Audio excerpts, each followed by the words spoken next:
बिस्मिल्लाहिर्रहमानिर्रहीम, अस्सलाम वालेकुम। CS वाइब्स में वेलकम। कंप्यूटर बेसिक्स का ये हमारा 23rd लेक्चर है।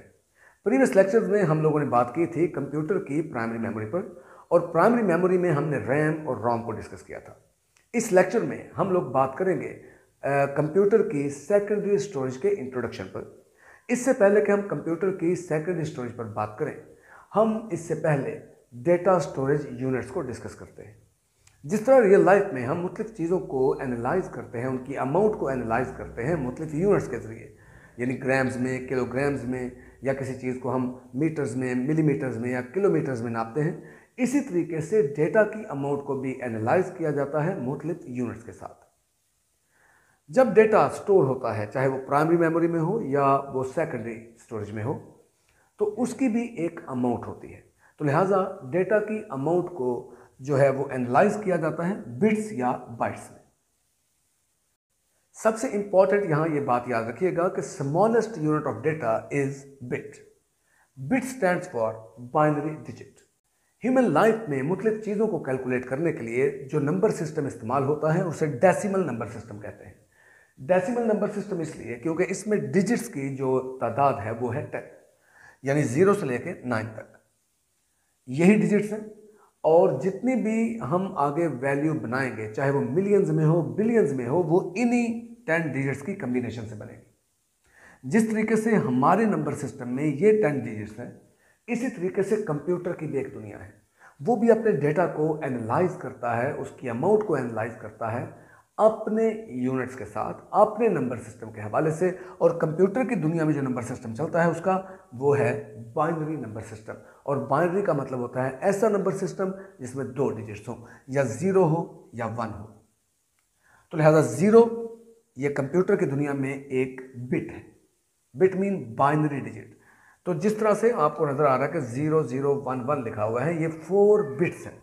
यानी अगर हम ह्यूमन लाइफ के हवाले से बात करें तो ये 4 डिजिट्स हैं, लेकिन कंप्यूटर की दुनिया में इन्हें 4 बिट्स कहा जाएगा। जिस तरीके से मिलीग्राम से ग्राम बनते हैं, ग्राम से किलोग्राम बनते हैं, इसी तरीके से स्मॉलेस्ट यूनिट जिस पर हमने बात की वो बिट है। अगर हम 8 बिट्स को कंबाइन करें, यानी combination of 8 bits is called byte. जिस तरह हम देखते हैं कि 1000 ग्राम का 1 किलोग्राम होता है, इसी तरीके से 1024 अगर बाइट्स हों तो वो 1 किलोबाइट होगा, जिसे हम KB कहते हैं। इसी तरीके से अगर 1024 किलोबाइट्स हों तो वो 1 मेगाबाइट होगा, यानी 1 MB। अगर 1024 मेगाबाइट्स हों तो वो 1 गीगाबाइट है, जिसको हम GB कहते हैं। और अगर 1024 GB हों तो वो 1 टेराबाइट होगा, जिसे हम 1 TB कहते हैं। इसी तरीके से डेटा के यूनिट इंक्रीज होते जाते हैं, लेकिन स्मॉलेस्ट यूनिट बिट रहेगा।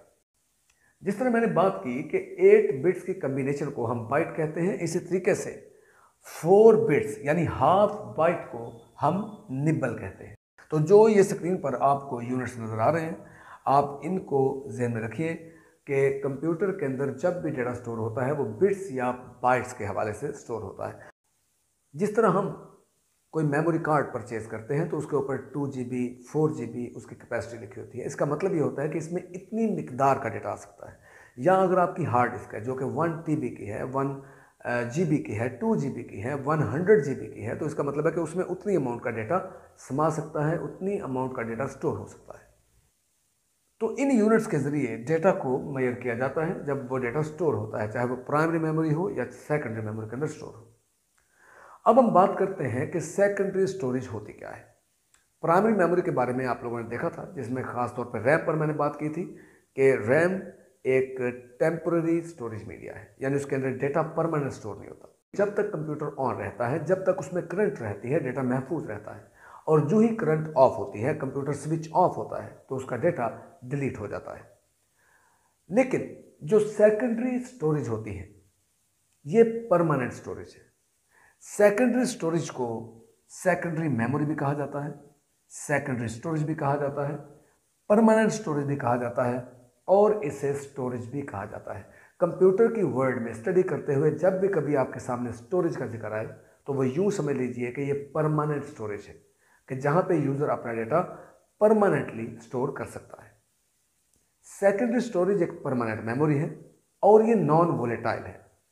जब डेटा इसमें स्टोर हो जाता है तो चाहे कंप्यूटर स्विच ऑफ कर दिया जाए, तो जो डेटा इसके अंदर स्टोर है वो इसमें परमानेंटली स्टोर रहेगा, वो डिलीट नहीं होगा।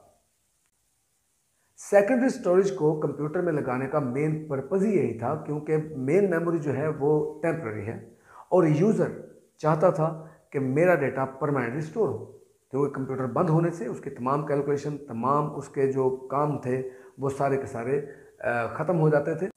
तो लिहाजा जो सेकेंडरी स्टोरेज है वो एक किस्म का बैकअप है प्राइमरी मेमोरी का।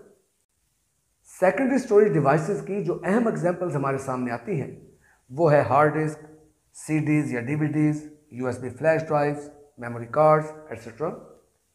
आज के इस लेक्चर में हम लोगों ने बात की डेटा स्टोरेज यूनिट्स पर और सेकेंडरी स्टोरेज मेमोरी के इंट्रोडक्शन पर।